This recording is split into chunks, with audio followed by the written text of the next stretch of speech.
ชีวิตដូចស្រួយយ៉ាអស់ស្នំគុតកិច្ចមិនផុតពីភពដងងងឹតសុនសុំរស់នៅខ្វះភាពកក់ក្ដៅស្រស់ស្រាយស្រស់ទន់ដូចជប់ជន់លិចលងក្នុងភពអន្តកាស្រមកពីអាណិតក្នុងចិត្តអ៊ូអាប់ទ្រង់អភ័ព្វជីវិតផ្សារជាប់នឹងទុក្ខាអស់សង្ឃឹមទៅហើយបេះដូងអនាថាមានវាសនាធ្នមបីបងគឺជាអ្នកខុសមិនទេទៅបើមាសមេធ្វើយ៉ាងនឹងប្រកាន់ខឹងនឹងបងដែលស្រឡាញ់ចរណៃបើមិននោះឲ្យបងសុំទោសបងខុសព្រោះហ៊ានស្នេហ៍ស្រីមិនមើលស្រមកខ្លួនឯងបងជាប្រុសដែលឆ្លុះកញ្ចក់ថ្មិចនេត្រាមិនមើលខ្លួនប្រាណមិនប្រមាណប្រាថ្នាកល្យានមិនកោតក្រែងធ្វើឲ្យអូនអូនចិនដាចំបែករគាសចិត្តព្រោះរូបបង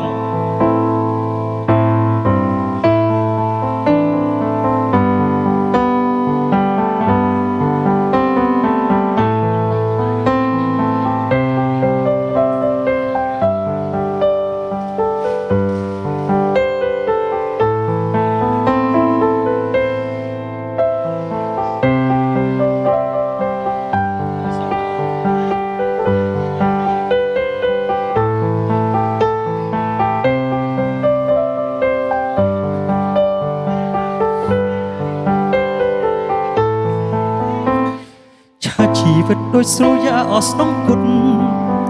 កិច្ចមិនផុតពីភពដងងងឹតសុនសុំរស់នៅខ្វះភាពកក់ក្ដៅស្រស់ស្រាយស្រស់ទន់ដូចជប់ជន់លិចលងក្នុងភពអន្តកាស្រមកពីអាណិតក្នុងចិត្តអ៊ូអាប់ទ្រង់អភ័ព្វជីវិតផ្សារជាប់នឹងទុក្ខាអស់សង្ឃឹមទៅហើយបេះដូងអនាថាគ្មានវាសនាធ្នមបី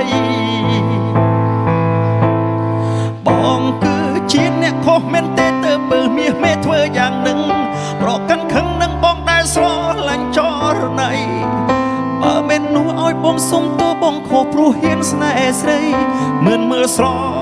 មកខ្លួនឯងបងជាប្រុសដែលឆ្លុះកញ្ចក់ថ្មិចនេត្រាមិនមើលខ្លួនប្រាណមិនប្រមាណប្រាថ្នាកល្យានមិនកោតក្រែងធ្វើឲ្យ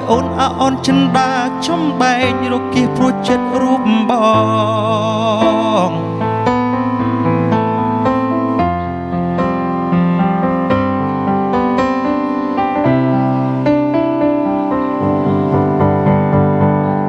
ឆ្លុះកញ្ចក់មិននេត្រាមិនមើលប្រាថ្នាជាអ្នកណាដូចគោលបលួចប្រាថ្នាបោផាក្នុងសុនសូគីបងគឺជាអ្នកខុសមែនទេទៅបើមាសមេធ្វើយ៉ាងនឹង